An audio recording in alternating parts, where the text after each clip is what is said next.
आपकी खबर। कल ही विधानसभा चुनाव 2021 की रिजल्ट निकलने वाली है और भाग्यों का फैसला होगा जितने भी उम्मीदवार खड़े हैं। साथ ही साथ जो कांटेदार टक्कर देखने को मिल रही है बीजेपी और तृणमूल कांग्रेस के बीच में, आखिर कल क्या होने वाला है, कौन गद्दी पर बैठेगा और किसका होगा राज तिलक। इन सभी सवाल के साथ हमारे साथ जुड़े हुए हैं स्टूडियो पे दार्जिलिंग जिले के सांसद और भारतीय जनता पार्टी के देश भर के जो प्रवक्ता हैं राजू बिस्टा जी। सर बहुत बहुत स्वागत करते हैं आपके इस किले में। नमस्कार सर। सर सबसे पहले तो ये बताइए कि इस बीच सबसे पहला सवाल यही देना चाहेंगे कि कोरोना एक तरफ कम रहा था, उसके बाद अचानक से चुनाव का ऐलान हुआ, लाखों की संख्या में, हजारों की संख्या में लोगों की भीड़ हुई, तो ये क्या कोविड के समय चुनाव होना जरूरी था? देखिए, ये एक संकट है, इसमें कोई दो मत नहीं है। और इस संकट से पूरा देश जूझ रहा है और कल के आंकड़े 4 लाख से अधिक आए हैं। ये एक चिंता का विषय है। जी। लेकिन एक सच्चाई ये भी है कि देश के प्रधानमंत्री जी दिन रात एक करके हमारी जनता के हितों की रक्षा करने के लिए लगे हुए हैं। और देश में इस तरह की जितनी भी आपदाएं आई और समय समय पर उसके ऊपर में विजय पाने में हम सक्षम रहे हैं। और इससे पहले जब कोविड आया था उसको अब भी हराने में सक्षम रहे हैं। और ये कुछ दिन का समय है जो कठिन है, ये भी समय बीत जाएगा। और जितनी भी आज ऑक्सीजन को लेकर के या बेड को लेकर के, वेंटिलेटर को लेकर के जो देश भर में अलग अलग आवाज़ें उठ रही हैं, उन सब समस्याओं का भी समाधान होगा। रही बात चुनाव की, देखिए चुनाव भारतीय जनता पार्टी नहीं कराती, ये चुनाव आयोग का फैसला है। और ये चुनाव आयोग को तय करना होता है कि कब चुनाव कराएं नहीं कराएं। लेकिन एक सच्चाई ये भी है कि मतलब भारत के संविधान के अंदर में एक आर्टिकल 172 ये कहता है कि किसी भी सरकार को जब 5 साल पूरे हो जाते हैं स्टेट के अंदर में, और उसके बाद उसमें एक ही प्रावधान है, वो है चुनाव का। और इसलिए चुनाव होने तय थे और चुनाव की प्रक्रिया चल रही थी। अंतिम कुछ चरणों में बहुत तेजी से आंकड़े बढ़े और उसके साथ ही चुनाव आयोग ने जो फेवरेबल जनता के लिए डिसीजन हो सकते थे वो सब काम भी किए हैं।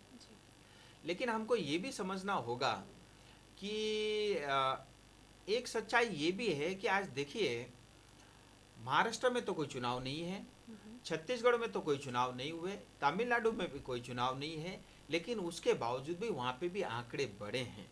मैं ऐसा मानता हूँ कि पूरा देश, पूरी दुनिया जो है कोविड से अछूती नहीं है। और कोविड के संकट में सब लोग जो है इस संकट के साथ आज जूझ रहे हैं और भारत देश भी अछूता नहीं है।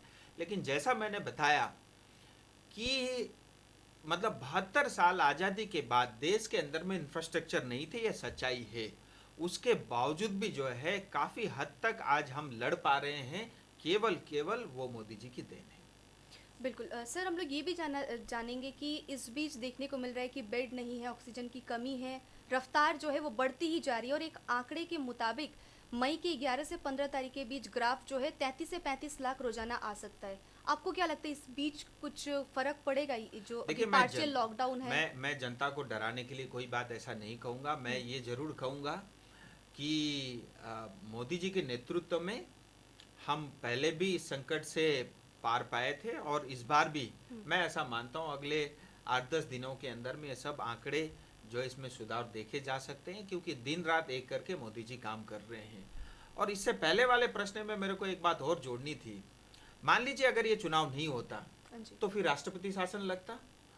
तो आप टीएमसी वाले से कभी पूछना, अगर राष्ट्रपति शासन होता तो वो क्या कहते कि जो है भारतीय जनता पार्टी चुनाव नहीं कराती और पीछे के दरवाजे से जो है सरकार को हड़पना चाहती है। सो ये टीएमसी के नेता, मुख्यमंत्री से लेकर के सब, ये कैसी भी परिस्थिति है सिर्फ इनको रोना आता है। 10 साल सच्चाई ये कि ये सत्ता में रहे, इन्होंने कुछ काम नहीं किया, ये हकीकत है।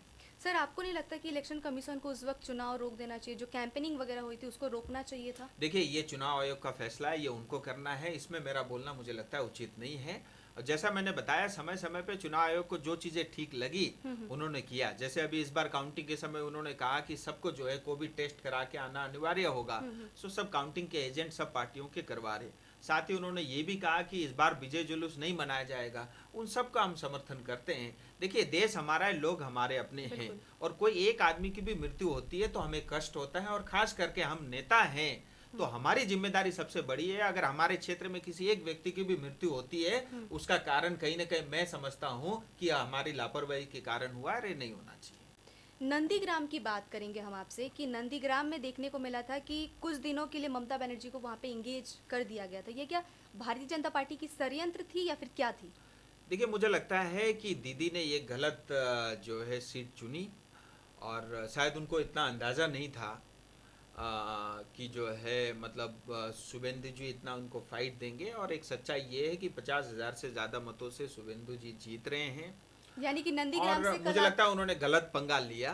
अच्छा। भवानीपुर से तो वो हार रही थी, उनको जाना तय था, लेकिन मुझे लगता है उससे आसान सीट वो चुन सकती थी, जो उन्होंने चूज करने में गलती की, और उन्होंने बहुत बड़ा पंगा लिया है, जैसे जिसका कौन सी खामियाजा उनको। सीट हो सकती थी? देखिए, ये जी। ऐसे प्रश्न बहुत सारे हमारे मीडिया के साथी ने पूछे हैं। चलिए। मैं वो जो है कल के बाद उस प्रश्न का उत्तर दे सकता हूँ, आज नहीं दूंगा।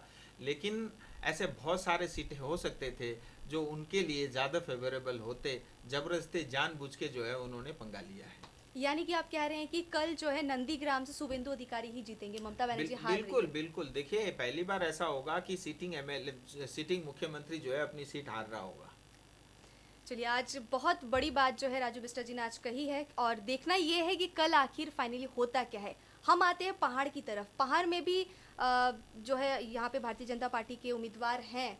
पहाड़ से कितनी आशा लगती है कि क्या सभी सीटों से जो आपके कैंडिडेट है वो जीत जाएंगे या फिर कहीं पीछे रह जाएंगे? देखिए, पहाड़ से आशा नहीं, हम सब गोरखाओं को मोदी जी से बहुत आशा है, और भारतीय जनता पार्टी के ऊपर में हमारा बहुत विश्वास है। क्योंकि जो पहाड़ की समस्या, अगर उसका कोई समाधान कर सकता है, वो केंद्र सरकार कर सकती है, और भारतीय जनता पार्टी की सरकार कर सकती है। और जो है हमारे यहाँ बहुत नेता आए और गए, लेकिन सबने जो है गोरखाओं के एक वोट बैंक के रूप में उनका इस्तेमाल किया। लेकिन इस बार गोरखाओं को न्याय मिलेगा, अवश्य मिलेगा, और पहाड़ के अंदर में 3 के 3 सीट भारतीय जनता पार्टी जीतेगी। 1986 के बाद पहली बार ऐसा होगा, एक इतिहास रचा जाएगा, कोई नेशनल पार्टी पहाड़ में अपने सिंबल पे लड़ेगी। ये जरूर है कि हमारे बहुत अच्छे और तगड़े सहयोगी दल भी साथ हैं, उनके सहयोग से हम तीनों के तीनों सीट जो है इस बार जीत रहे हैं, और उन सबको भी जवाब मिलेगा।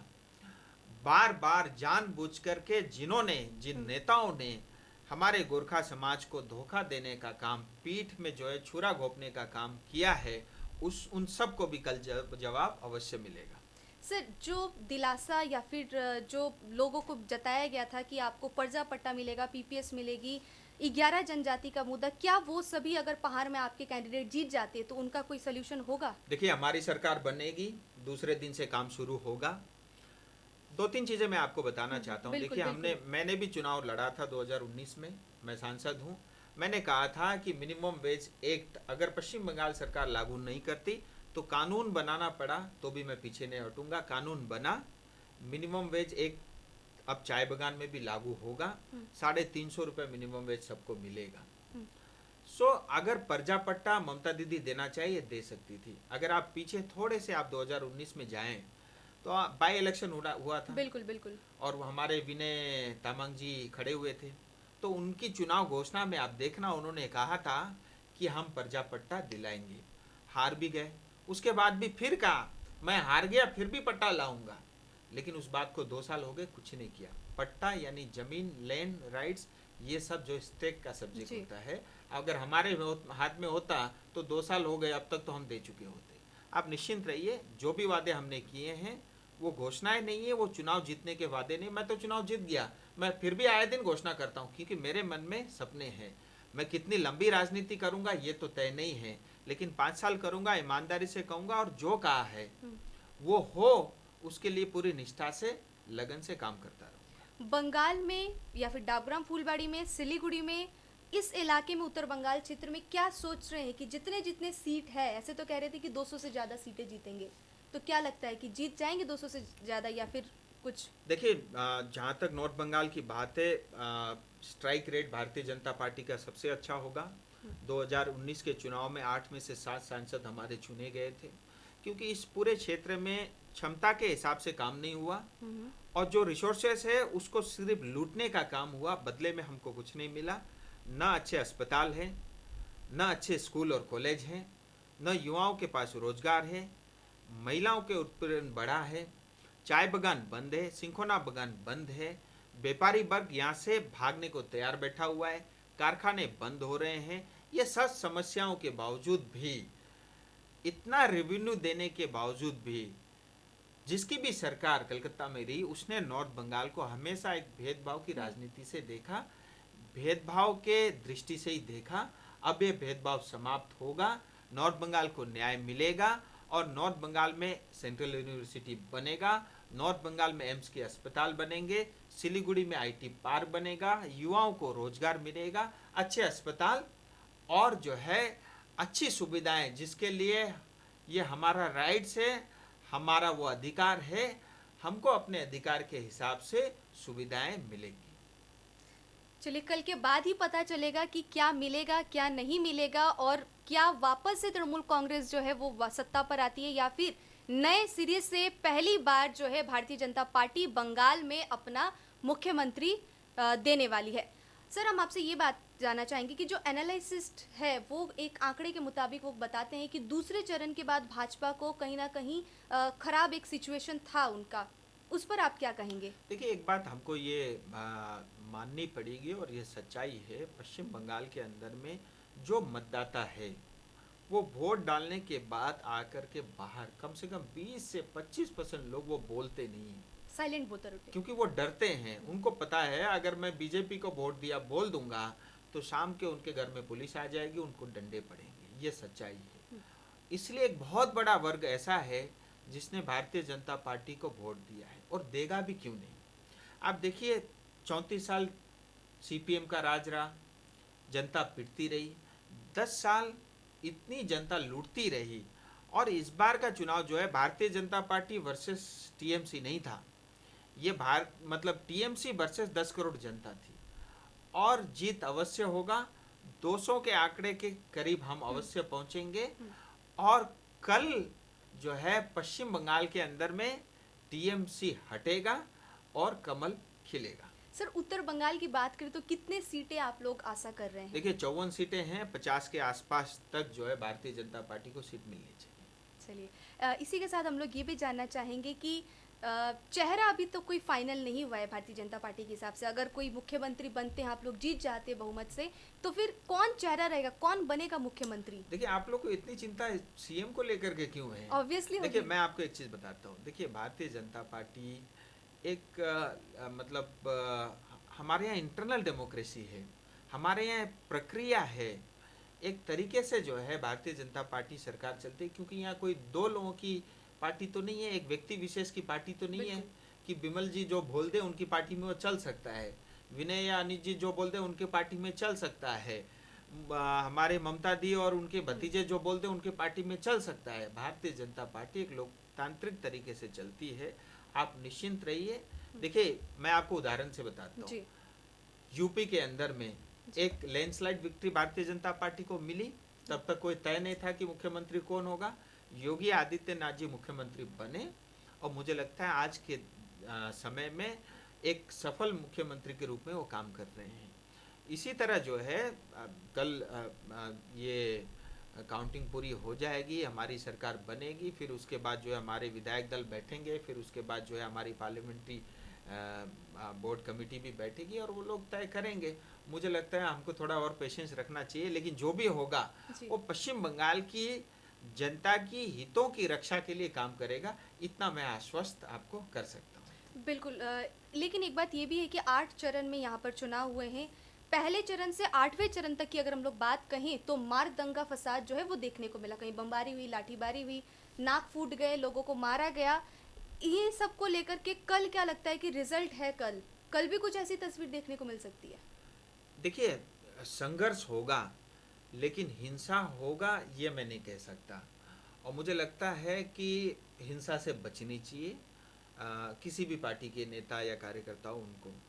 और भारतीय जनता पार्टी कभी हिंसा पे विश्वास नहीं करती। अभी मैं तो कार्यकर्ता के साथ ही बैठ के आया हूँ, और लेकिन इस बार का जो चुनाव पश्चिम बंगाल का हुआ, मैं ऐसा मानता हूँ कि जो अपेक्षा थी उससे बेटर हुआ है। जी। मुझे लगता है इलेक्शन कमीशन ने बहुत मेहनत की है और ये इतने चरणों में 7 से 8 चरणों में मतदान करने के बाद आज इस स्थिति में है कि जो हिंसा की कल्पना हम करते थे उससे कम हुई है। अगर ये 2-3 चरणों में होता तो बहुत हिंसा होती और पास्ट में हुए हैं, और मुझे लगता है हिंसा नहीं हुई। टीएमसी को इस बात का भी बहुत तकलीफ है। जी, बहुत सारी बातचीत जो है आज हमने किया राजू जी से। सर, एक लास्ट मैसेज हम लोग चाहेंगे हमारे दर्शकों तक, और क्या कहेंगे आप कि कल किस तरीके से बंगाल में पूरे तरीके से परिवर्तन होगा, या फिर खेला होते हुए कमल का फूल खिल जाएगा? देखिए, खेला कुछ नहीं होगा। अब जो खेला होना था 10 साल बहुत हो लिया। अब जो भी होगा वो पश्चिम बंगाल की विकास के लिए काम होगा। लेकिन मैं आपके चैनल के माध्यम से, इसके लाइव के माध्यम से अपनी जनता से ये निवेदन करता हूँ, ये कोरोना का समय है, कठिन समय है, पूरा देश जूझ रहा है। और साथ में ये भी कहना चाहता हूँ कि हम जो है घर में रहते हुए कोरोना को हरा सकते हैं। हम अगर बाहर नहीं जाएं तो कोरोना को हरा सकते हैं, क्योंकि कोरोना चल के आपके घर में नहीं आता। बिल्कुल। हम मार्केट में जाके उसको ज़रूर खरीद करके लाते हैं। सो मेरा आपसे निवेदन है कि घर पे रहिए, बहुत आवश्यक हो तो जब भी निकले मास्क पहन के निकले और सोशल डिस्टेंसिंग का पालन करें। मुझे लगता है हम सब का पहला तो ये दायित्व है। रही बात चुनाव की, आप सब ने ईमानदारी से मतदान किए हैं और परिवर्तन की इच्छा से आपने जो है मतदान किया है। मोदी जी के नेतृत्व में भारतीय जनता पार्टी की सरकार बनेगी, ये आपकी सरकार होगी, ये आपके लिए दिन रात एक करके काम करेगी। बहुत बहुत धन्यवाद सर आपसे कि आपने समय दिया, और आज रात बीतने से ही कल एक नया सवेरा होगा पूरे पश्चिम बंगाल के लिए। जिस तरीके से तृणमूल कांग्रेस ने 34 साल के वामपंथी सरकार को उखाड़ फेंका था, क्या 2021 में होने जा रहा है कि भारतीय जनता पार्टी तृणमूल कांग्रेस को उखाड़ फेंकेगी, या फिर वापस तृणमूल कांग्रेस सरकार जो है वो सरकार पे आएगी? ये देखना होगा कल, और कल देखने के लिए आप हमारे साथ जरूर जुड़े रहिएगा। और आज बहुत सारी बातें जो है और विशेष जानकारी जो है वो हमने आप तक पहुंचाई है। सर, बहुत बहुत धन्यवाद आपको। आगे आप ऐसे ही देखते रहिए SK लाइव।